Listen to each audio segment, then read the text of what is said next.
النهاردة هنعمل مع بعض رز بلبن. رز بلبن احلى كمان بكتير من بتاع المحلات. جربوا معايا الطريقة وان شاء الله هتعجبكم. شايفين ده الرز بلبن زيت وشه في الفرن، والتاني ده حطيت عليه زبيب وجوز الهند. شايفين القوام بتاعه عامل ازاي؟ كريمي جدا وطعمه جميل جدا. جربوا طريقتي وان شاء الله هتعجبكم. ده كمان كان لسه سخن. شايفين طري ازاي وجميل ازاي معايا. هوريكم كمان اللي انا اديته وش في الفرن.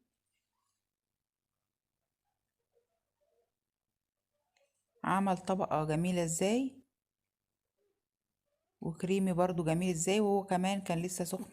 شايفين الدخان طالع منه ازاي؟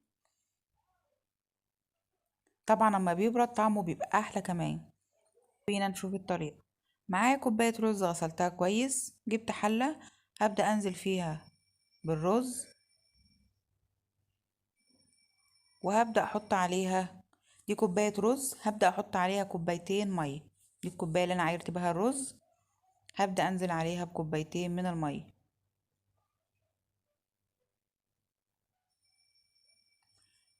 بعد ما احط كوبايتين المية عليهم هبدأ ارفعهم على النار.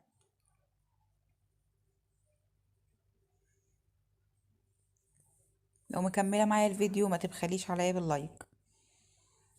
حطيتهم على النار، على نار عالية في الاول. اول ما يغلي هقوم موطية عليه. ده معايا كيلو لبن، ده لبن جاموسي.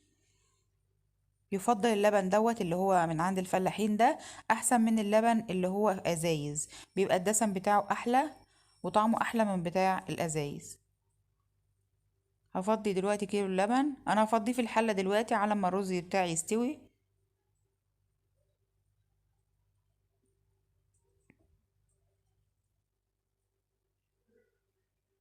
شايفين الرز معايا بدأ يغلي، هوطي عليه النار. وطبعا كل شوية بتقلبي فيه عشان ما يلزقش معاكي.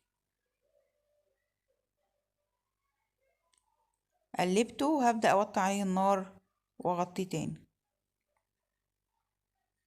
ما بياخدش سوا. اول ما كوبايتين يتشربوا الرز هو تلاقيه استوى على طول. زي ما انتوا شايفين الرز بتاعي استوى. شلت الرز من على النار وحطيت مكانه اللبن، وهبدأ انزل بالرز بتاعي على اللبن. الرز مستوي معايا، بس انا هسيبه في اللبن 10 دقايق كده برضو يشرب من اللبن بتاعي. بس هو الرز مستوي خالص.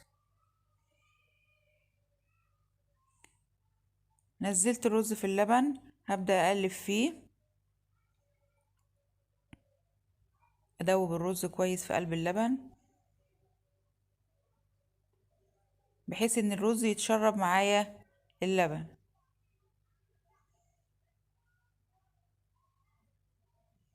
جبت مضرب عشان اقدر اقلب فيه الرز كويس، ما يبقاش فيه حتت مكلكعه ولا حاجه.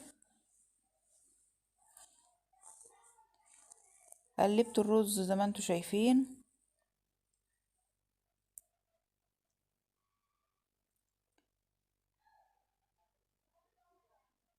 واول برضو ما يغلي هبدأ اوطي النار عليه. انا معايا بقية المقادير. معايا كوباية حليب، معايا معلقتين لبن بودرة،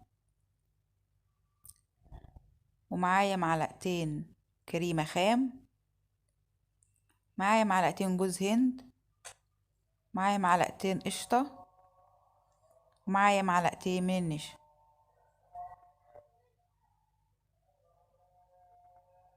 هبدأ اخد معلقتين القشطة ومعلقتين جوز الهند واحطهم مع اللبن بتاعي على النار. اللبن بتاعي غلي، طبعا كل شويه بقلب فيه بحيث ان هو ما يلزقش معايا. حطيت معلقتين جوز الهند ومعلقتين القشطه. القشطه بتديله طعم جميل جدا. وابدا اقلب.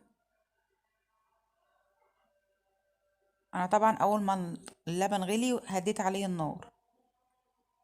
هبدا انزل عليه بكوبايه من السكر. طبعا السكر زي ما انت عايزة اكتر عايزة اقل، دي بترجع لك انت في طعم المسكر اللي انت عايزاه. هدوب السكر. يبقى دلوقتي ضفنا سكر وجوز الهند والقشطة، دول اول ما اللبن بيغلي، ودوبتهم، وابدأ اسيبه يكمل غليان على نار هادية، وكل شوية اقلب فيه. دلوقتي بقية المقادير، جبت كوباية اللبن اللي معايا، هضيف عليها بقية المكونات اللي هي معلقتين النشا، ومعلقتين لبن البودرة، ومعلقتين الكريمة الخام.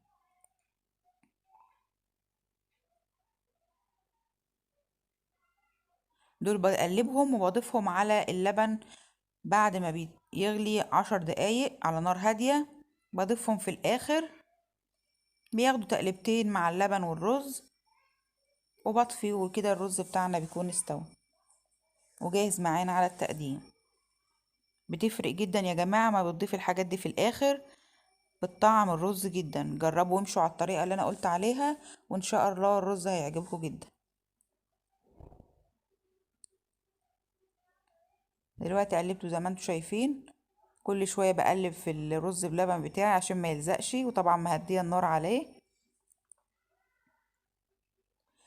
ويا ريت تعملوه في حلة تكون ألمونيا، جرانيت، تيفال، حاجات من اللي ما بتلزقش. نزلت عليه بمعلقة من مية الورد أو غطا من إزازة. مية الورد بيديله ريحة جميلة جدا وطعمه جميل. دي المكونات اللي أنا قلبتها، بقلبها تاني عشان النشا يبقى كل حاجة دايبة فيه. وهبدأ أنزل عليه على الرز بتاعي، ايد بتنزل والتانية بتقلب بالراحة كده، واحدة واحدة. بنزل الخليط اللي معايا وبقلب بالراحة، ما بياخدش وقت، دقيقة دقيقتين وخلاص بيغلي وخلاص بيبقى استوى معايا. طبعا النشا لما بتنزل هتقله اكتر من كده. بدأ يغلي اهو، هو كده جاهز معايا على التقديم. هطفي عليه وابدأ اقدمه معاكم. امشوا يا جماعة التكات اللي انا قلت عليها ديت، وان شاء الله الطريقة دي هتعجبكم جدا. ومش هتشتري رز تاني بلبن من بره، وهيبقى احلى كمان من بتاع بره، واضمن وانضف من بتاع بره، واوفر بكتير طبعا. بوريكم القوام بتاعه. القوام بتاعه مش تقيل ومش خفيف، في الوسط. وطبعا لما بيبرد انتوا عارفين ان هو بيتقل كمان. طفيت عليه النار وسبته 5 دقايق. طبعا ال5 دقايق بيفرقوا في القوام بتاعه، بدأ تقيل اكتر كمان لو تلاحظوا. بدأت اقدمه معايا زي ما انتوا شايفين. في اي حاجة عندك بقى للتقديم قدمي فيها.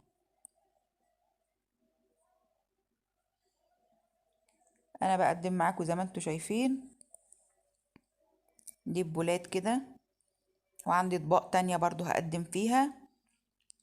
وهعمل كام واحد فخار احطه في الفرن، اديله وش بس من فوق، بولع عليه الوش من فوق، وهوريهولكوا برضو. اهي دي البولات التانية اللي انا قلتلكوا عليها، الاطباق التانية. اي حاجة عندك شكلها حلو قدمي فيها.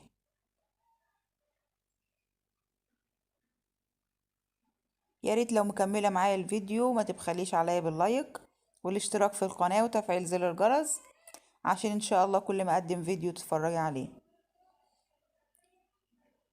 شايفين قوام الرز بلبن عامل ازاي؟ كريمي جدا وطعمه جميل جدا. القشطة والحاجات اللي انا قلتلكوا عليها بتفرق جدا في طعم الرز بلبن.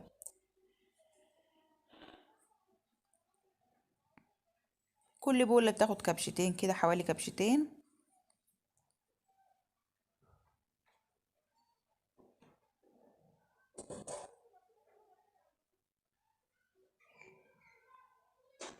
هبدأ برضو اجيب القوالب الفخار اللي انا قلتلكوا عليها، البولات الفخار، وهبدأ برضو انزل بيها. برضو هتاخد لها حوالي كبشة ونص كده، او كبشتين على حسب البولة اللي معاكي.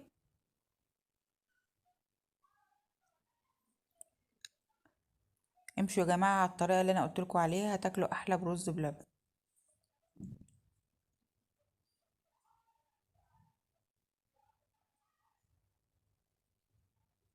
وطبعا لاخر كبش زي ما انتوا شايفين الحلة ما لزقتش. هبدأ اوزع عليهم جوز الهند والزبيب.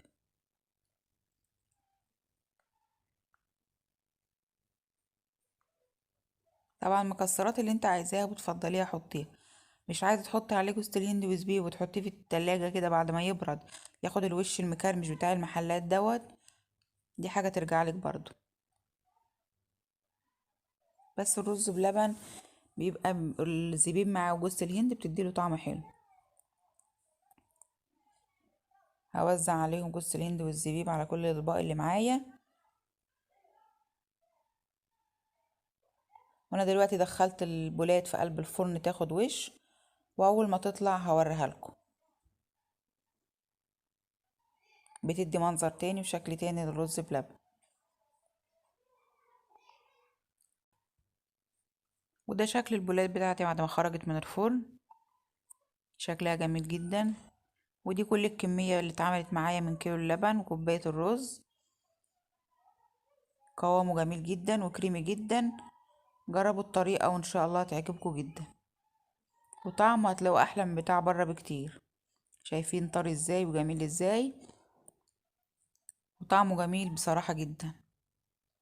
امشي بس على المقادير المظبوطة اللي انا قلت عليها وان شاء الله الطريقة بتاعتي تعجبكم، وهتاكلي احلى رز بلبن.